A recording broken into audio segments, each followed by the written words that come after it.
가장 크게 지금 논란이 일고 있는 부분은 저희 채널A가 단독으로 취재한 대목 중 국정원장 공관 앞 공터에서 이 명단을 불러줘서 서서 메모를 적었다라고 했던 진술을 바꾼 데 있습니다. 들어보시죠.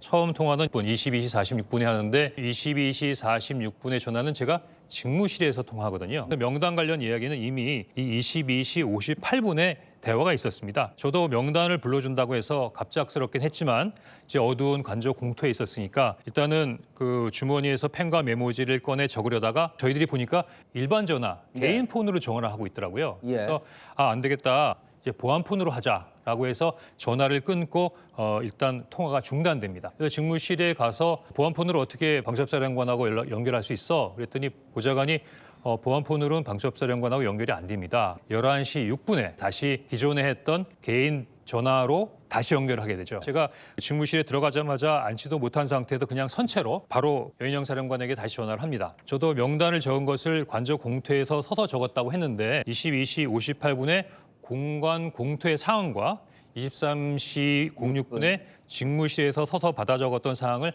다소 혼동해서 진술했던 것도 사실인 것 같습니다. 결국 헌재에서의 앞선 진술이 사실과 다르다라는 걸 시인한 셈입니다. 그러자 여당에서는 이 진술을 바꾸는 게 몇 번째냐, 믿어도 되냐라고 비판했습니다.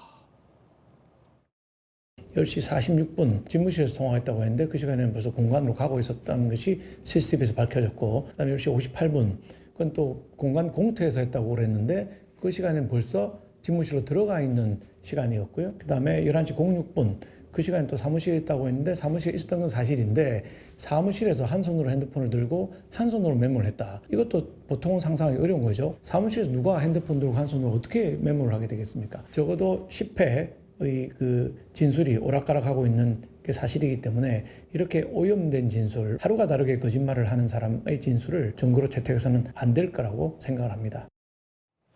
결국 오늘 헌재에서 홍장원 전 차장이 증인으로 재신청이 돼서 출석이 되는데 홍 전 차장의 저 진술을 증거로 채택하느냐 마느냐의 여부와도 관련이 있는 문제인 것 같습니다. 홍 전 차장은 이번 탄핵 국면에서 대통령이 나에게 싹 잡아들이라고, 정치인들을 싹 잡아들이라고 지시를 했다라고 주장하고 있는 핵심 인물입니다. 과연 홍 전 차장의 이 진술을 증거로 채택해도 되느냐, 이 뜨거운 논란이 오늘 헌재에서 오고 갈 걸로 보입니다. 성춘 부의장은 어떻게 생각하십니까? 여당에서는 홍 전 차장의 진술을 신빙성 있게 채택하면 안 된다라고 좀 비판하고 있는데요. 성 부의장은 어떻게 보세요? 일단 저희가 왜 홍장원 차장의 진술이 필요한가, 왜 중요한가를 생각을 해보면 결국 체포조 운영과 관련된 거잖아요. 근데 이제 그 홍장원 차장 같은 경우는 체포조를 도와라, 그리고 명단을 들은 사람입니다. 명단만 들은 사람입니다. 근데 아까 우리가 얘기를 했던 조지호 경찰청장이나 뭐 여인영 방첩사령관, 각종군 사령관 이쪽은 명령을 들은 사람들입니다. 그러니까 체포를 실제 실행했던 사람들입니다. 그러니까 체포를 실제 실행한 게 중요한 건 아닙니까? 근데 그런데도 왜 자꾸 홍장원 차장의 그 명단 들은 행위가 왜 이렇게 중요하게 다뤄지느냐?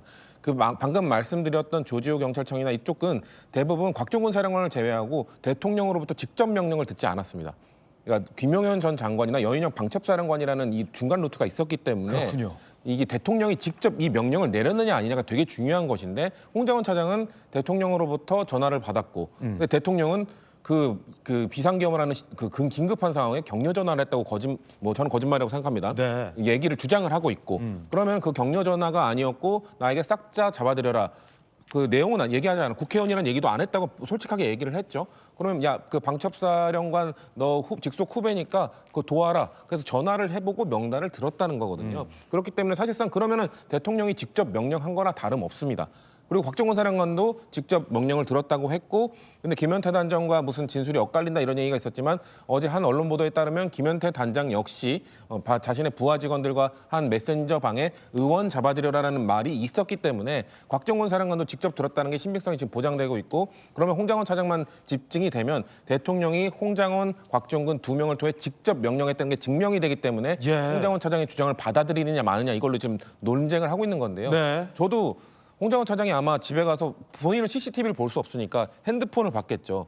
통화 시간을 보고 기억을 다시 조각을 했을 텐데 그러고 나왔는데 왜 장소가 틀렸을까? 왜냐면 3번 한 것, 그럼 본인의 기억을 떠올려서 홍장원 차장 40년 동안 블랙요원 한 정도의 사람이면은 저도 장소를 헷갈릴 것 같진 않거든요. 네. 저도 장소가 헷갈린 건 솔직히 이해가 가지 않습니다. 이해가지 않는다. 왜냐하면 블랙요원 같은 경우는 메모하지 않잖아요. 그쵸. 어느 장소에서 남기면 안 공작원 되고. 누구를 접선한다 했는데 만나기로 한 장소가 아니라 딴 장소 가 있으면은 그거 공작 실패거든요. 그러면 그거죠. 지금 여인영 사령관은 홍장원 차장에게 명단을 불러준 적이 없다고 하니까 그럼 홍장원 차장이 그 명단을 어디서 갑자기 받아서 갑자기 그거를 꾸며내서 작성할 수 있는가? 네. 가능성이 있는가? 12월 3일 비상계엄 넘어간 다음에 해제가 되고 10회한 다음에 12월 4일 아침에 일어나 보니 여인영은 나한테 말해준 적이 없지만 우리 국정원이 너무 제외된 거는 너무 좀 그렇잖아. 나도 어디선가 명단을 확보해서 우리도 들었던 것처럼 하자. 뭐 이렇게 상상의 나래를 펼칠 수밖에 없는 거거든요. 근데 좀 이게 말이 안 돼. 불가능하거든요. 저 명단이 가짜라면 예. 왜 굳이 만들어냈겠냐가 그쵸. 설명이 안 된다. 그렇죠. 어디선가 막 그 정보를 얻어내서 야 보좌관 우리도 적어놓고 우리도 그 비상계엄 밤에 국정원도 한 역할을 하는 뭔가 우리도 있었다고 그 가짜로 만들어내자라고 기획하지 않는 한 저 명단이 왜 갑자기 생겨나는 거죠? 그러나 블랙요원 출신이 저 중요한 장소를 혼돈했다는 건 이해되지 않는다. 저도 그거는 이해가 되지 않습니다. 왜냐하면 그 본인이 볼 수 있는 CCTV는 못 봤지만 그렇군요. 핸드폰을 봤기 때문에 아마도 3번의 통화를 통해서 긴박했기 때문에 왔다 갔다 하는 걸 헷갈리실 수 있다. 저는 그 헷갈린 거는 조금 이해되지는 않습니다. 이해되지 않는다. 네, 그건 저도 납득하기 어렵습니다만 메모를 만들어낼 거짓말할 이유가 전혀 없다는 거죠. 그렇군요. 네. 그러면 이런 질문은 가능할 것 같아요. 오랫동안 또 법조 출입 기자, 법조 팀장 출신의 안 팀장, 네. 안 팀장님. 순수한 진술과 증거냐, 오염된 진술과 증거냐. 법조계에서는 이런 개념이 있잖아요. 그렇죠. 어떻게 보세요?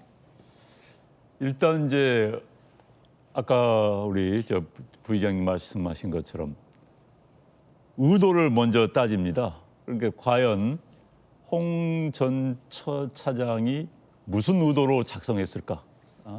그러니까 그게 의도가 굳이 나쁜 의도로 허위 사실을 적을 이유는 없다라고 한다면 증거 채택이 될 수가 있는 것이죠. 그 의도를. 두 번째는 여러 정황상 이 사람의 행위가 과연 진술과 타당한 것인가를 또 따질 수밖에 없습니다. 그런데 이제 아까 말씀드린 것처럼 저도 굳이 왜 사실이 아니라면은 굳이 여 사령관으로부터 명단을 받아서 이 명단을 뚝 전 행위를 했을까? 거기에 대해서는 저도 뭔가 있으니까 했겠지라는 생각을 했었어요. 그런데 이제 문제는 그 다음에 지금 계속 진술이 오락가락합니다. 네. 본인이 시간과 이야기하면서 시간과 이야기했다면 본인이 자신 있다는 거 아니겠습니까? 예. 그런데 그게 계속 엎어져요. 그러니까 그렇다면은 이 사람의 진술 자체가 처음부터 흔들리는 겁니다. 사실 그럼 법원에서는 예. 이러면 이 사람의 진술이 헷갈릴 때는 증거를 채택을 하지 않는 것이죠. 그럼 안 해요? 안 하는 것이죠. 왜냐면 이게 오락가락한 진술, 이 사람의 진술 자체의 신뢰성이 떨어지는 것을 증거로 채택했다가는 판결 전체에 영향을 미치기 때문에 배제하고 다른 진술을 또 다른 증인의 진술을 채택하는 이런 식으로 하는 것이죠. 혹은 앞서 말씀하셨던 어떤 의도성이 가미된 그 진술의 어떤 순수성이 의심된다면 그것 또한 기각된다. 그럼요. 특히 이제 만에 하나 본인이 여사령관이 불러주지 않았는데 본인의 창작력에 의해서 정치인 명단을 계엄 이후에 비상계엄이 실패했습니다. 어찌됐든 이제 실패하고 이른바 이재명 당대표가 주도하는 민주당으로 권한이 확 넘어갔죠. 그 이후에 혹여나 전 그걸 믿고 싶지 않습니다만 일부에서는 보수 쪽 일부에서는 이런 시각을 가지고 있습니다. 홍 전 처장이 이제는 줄을 갈아타기 위해서 더 높은 자리를 노리기 위해서 명단을 썼다라는 의구심을 가진 사람들도 있습니다. 저는 믿지 않습니다만 만약에 그렇다면 그건 죄악이죠. 역사를 바꾼 큰 죄악입니다. 예. 그렇기 때문에 그런 저런 상황들을 비춰볼 때 법원에서 이제 또는 헌재에서 의구심을 가질 수밖에 없는 거고요. 그렇다면 이제 증거로 채택 않을 가능성도 있는 겁니다. 네. 한 가지가 또 해명이 안 되는 대목이 있습니다. 홍 차장이 작성했다는 최초에 본인이 직접 썼다는 본인이 쓴 메모는 온데간데 없고 그 메모를 보좌관에게 보여주면서 이걸 정서로 다시 해볼래? 라고 했다는 두 번째 메모도 어디로 간지 홍 차장은 설명하지 않고 있습니다. 오늘 대통령 측은 물어보지 않을까요? 22시 몇 분에 그 작성했다는 그 두 번째 메모는 어디로 간 거냐, 어디로 폐기한 거냐.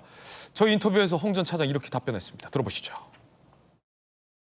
조태용 국정원장은 4가지 버전이 있다는 거예요. 첫 번째 버전은 처음에 이제 여인영 방첩사령관과 통화할 때 급하게 적은 거 맞죠? 네. 그거는 지금 없어진 겁니까? 네. 두 번째 보좌관에게 다시 쓰게 했다는 거죠. 네. 그건 맞습니까? 그렇습니다. 그것도 없습니까 지금? 예, 없습니다. 세 번째가 저 메모지입니까? 왜 쓰라고 하신 거예요? 헌재에서 증인으로 나가서 그 관련된 부분에 대한 질문에 답하도록 하겠습니다. 저 메모가 보좌관이 파란색으로 쓴 거고 네. 그 밑에 이제 색깔이 다르게 이렇게 조금 쓰신 부분은 차장님께서 썼습니다. 직접 예, 그걸 그 다시 외에 써- 제가 다 쓴 겁니다.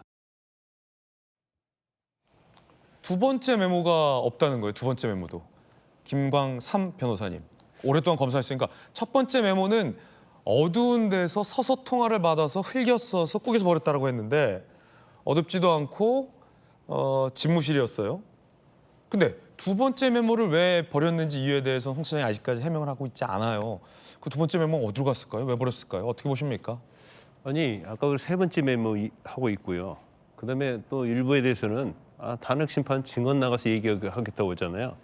지금 뭔가 지금 거짓말하고 있다는 생각이 좀 들더라고요. 김광삼 변호사님께서 보시기에 다른 건 몰라도 메모에 대해서는 왜냐면요. 우리가 그 메모가 엄청나게 중요한 거 아닙니까? 경험에 있어서. 네. 자, 처음 메모를 포스트에 썼잖아요. 그러면 그것도 자기가 정서하는 게 맞죠. 그런데 아니 어떻게 보좌관이 이 내용을 어떻게 압니까? 보좌관한테 왜 메모를 주는 거예요. 정서해보라고. 그래가지고 그걸 보고 정서했는데 자기도 필기체 못 알아보는 악필인데 보좌관이 이걸 어떻게 알아보냐는 말이에요. 그럼 본인이 이제 말로 할 수 있겠죠. 자, 그러면 지금 제일 중요한 메모는 첫 번째 메모고 두 번째 메모입니다. 네네. 그러면 우리가 보통 그러잖아요. 자기와 관련된 정말 중요한 거에 대해서는 증거를 다 가지고 있죠. 더구나 첫 번째 메모의 어떤 갈겨 쓴 부분에 대해서는 이건 엄청나게 신빙성이 자기 진술의 신빙성에서 중요한 거거든요. 그러면 자기를 보호하기 위해서라도 이걸 가지고 있어야 하는 게 맞죠. 자, 두 번째 메모. 이건 물론 보좌관이 썼으니까 뭐 큰 의미가 없을 수 있지만 이것도 마찬가지죠. 왜냐하면 보좌관이 첫 번째 메모를 가지고 그걸 썼으니까. 근데 문제는 뭐냐면 이제 세 번째 메모인데 이게 이제 검찰에 제출돼 있고 지금 가지고 나온 거 아닙니까? 저게? 네. 근데 저 메모는 어떻게 작성된 거냐면 전에 가지고 있던 첫 번째, 두 번째 메모는 아예 주지도 않고 네. 야, 네가 지난번 작성했던 거 기억을 되살려서 써보라 이렇게 얘기한 거예요. 그러니까 이 보좌관이 기억을 되살려서 썼다는 거 아닙니까? 가지고 이걸 제출한 거예요. 이걸 제출한 거. 기억력이 좋군요. 네. 그리고 네 번째라는 것은 이제 여기에다가 자기가 거기다 가피를 써낸 거예요. 그러니까 제가 볼 때는 4개가 있는 건 아니고 3개인데 세 번째 메모는 첫 번째, 두 번째를 근거로 해서 작성된 게 아니고 보좌관한테 네가 한번 써봐. 이제까지 있던 걸 기억을 다시 복귀를 해가지고 자기가 기억을 해서 복귀를 쓰지 왜 보좌관한테 시킵니까? 그럼 왜 여기에다 또 가피를 하는 거예요?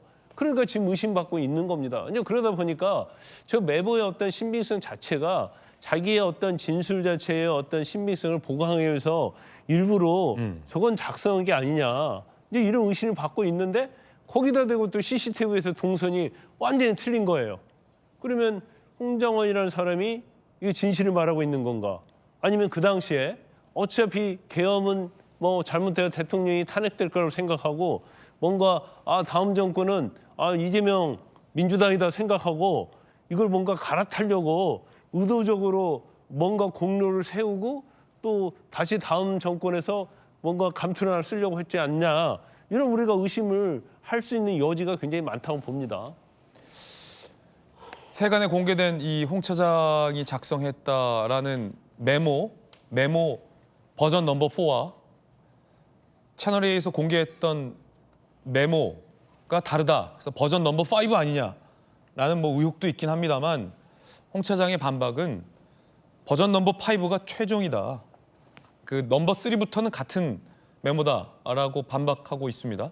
그럼 버전 넘버 1과 버전 넘버 2의 행방이 좀 의아스러운데 왜 폐기했을까? 혹시 뭐 정말 폐기한 건 맞을까? 뭐 이런 의구심 어떻게 보십니까, 김 의원님? 근데 그게 그렇게 중요한가요? 그거 안 중요합니까? 저는 그렇게 중요한 것 같지는 않습니다. 네. 첫 번째, 두 번째 메모가 그렇게 중요한가요? 현재 가지고 있는 명단이 있는 것이고 그게 방첩사령관이 조지의 경찰청장에게 불러준 명단하고 일치한다는 거 아닙니까? 그러면 억지로 이거를 정치적 그 어떤 노림수를 갖고 이거를 지어낼래야 지어낼 수 없는 명단 아닙니까? 근데 이걸 가지고 이렇게까지 메모가 몇 종류고 그거 다 틀린 거고 이게 말이 되냐라고 국정원장이 자기 부하였던 사람을 의심하고 그렇게 얘기를 했다는데 참 한심하죠, 국정원장도. 그런데 결과는 달라지지 않는다고 생각합니다. 이거는 의원이냐 요원이냐 인원이냐 가지고 싸웠던 것과 같은 맥락이라고 생각해요. 버전 넘버 1, 2, 3, 4, 5은 중요하지 않다. 중요하지 않고 결론적으로 명단이 있는 거 아닙니까? 그리고 싹 잡아들이라고 했던 대통령과의 통화가 있는 거 아닙니까? 그리고 나서 그 홍 차장이 여인영 방첩사령관과 네. 통화를 했죠. 그래서 사람들이 궁금해하긴 했어요. 대통령과 홍 차장, 그다음에 홍 차장과 여인영 사이에 대통령과 여인영 사령관의 통화가 있어야 되는 거 아니냐? 그런 생각을 했어요. 그런데 있다는 거 아닙니까? 그 시간대에 두 차례가 있었다라고 보도가 됐어요.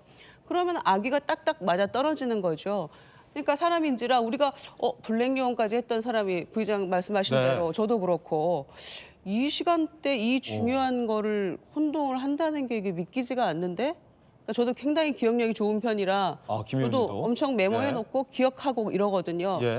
이거를 헷갈릴 수는 없을 텐데라는 아쉬움이 있다니까요. 아쉬움이 있다. 그래서 오늘 CCTV를 10시 58분 네. 것도 꼭 보여주십시오라고 홍 차장이 얘기를 하고 계시니까 이걸 한번 보자는 거죠. 그러나 하지만 본질은 명단이다. 본질은 명단인 거고 네. 이 명단을 유일하게 대한민국에서 홍장원 1차장만 가지고 있는 명단이라면 네. 이거는 이게 좀 앞뒤가 안 맞네라고 할 수 있지만 여러 사람이 지금 증인들이 있는 거고 명단을 가지고 있는 거 아닙니까?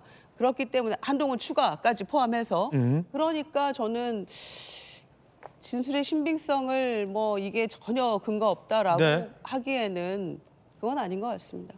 그 이제 체포조를 운영했느냐 운영하지 않느냐 이 부분은 이제 홍장원의 진술만 갖고는 인정될 수는 없어요. 그렇지만 근데 결과론적으로 말하면 홍장원 진술 유일한 증거도 아닌데 체포조 운영과 맞지 않느냐 이건 맞긴 맞아요. 근데 홍장원의 진술이 중요하지 않다 이것은 맞지 않는 얘기예요. 중요하다. 그렇죠. 왜냐하면 체포조 운영한 것이 딱 정해져 있고 뭐 여인영 방첩사령관이랄지 그 밑에 수하들이 뭐 14명 있다는 거 다 확인되지 않느냐. 그거 하나만 있으면 되니까 홍장원 전씨의 본질은 그거 하나니까 그것만 맞으면 되느냐. 예. 이렇게 하면 안 된다는 거죠. 안 된다. 왜냐하면 지금 문제가 되는 것이 이제 대통령이 직접 지시를 했느냐에 관한 문제고 왜 홍장원의 어떤 거취에 있어서 뭐 그 장소이랄지 이런 데서 맞지 않는다면 CCTV를 보면 거짓말하는 게 드러나 있잖아요. 그래서 우리가 지금 이 얘기하는 것은 체포조 운영을 안 했다. 이게 뭐 탄핵 사유가 된다 그 얘기를 하는 게 아니고 황장원 전 차장의 진술이 예. 왜 저렇게 뭐 CCTV랄지 이런 사실과는 틀리고 상식적으로 맞지 않는 부분이 있느냐. 그 부분을 얘기하는 거예요. 결과론적인 걸 얘기하는 게 아니고. 예. 과연 그리고 예. 안녕하세요. 홍장원의 메모 가운데서 이제 한동훈이라는 이름이 들어간 게 굉장히 중요합니다. 한동훈이라는 이름이 이름이 들어간 나중에 게. 좀 추가되게 된 걸로 보여요. 그렇죠. 한동훈이라는 이름이 들어갔고 현재 한동훈 전 당대표에게 그날 밤 뭐 당신 피해라 핸드폰 꺼라라고 알려줬던 누군가가 있었다는 거 아닙니까? 네. 그렇다면은 지금 현재 나온 팩트로만 한다면은 그 명단을 알고 있던 사람은 홍장원일 가능성이 매우 높은 겁니다. 그러면 홍장원이 직접 하든지 누굴 거쳐서 하든지 간에 전달된 거예요. 그래서 그 결과 한동훈 전 당대표는 위기의식을 느꼈고 탄핵 소추에 이른바 친한 그룹이 찬성표를 던진 국회 의결에 찬을 던진 계기가 됐던 것도 저 메모라고 저는 생각을 합니다. 대통령 탄핵 소추, 국회에서의 탄핵 소추와도 직결된 게 메모다. 그럼요. 왜?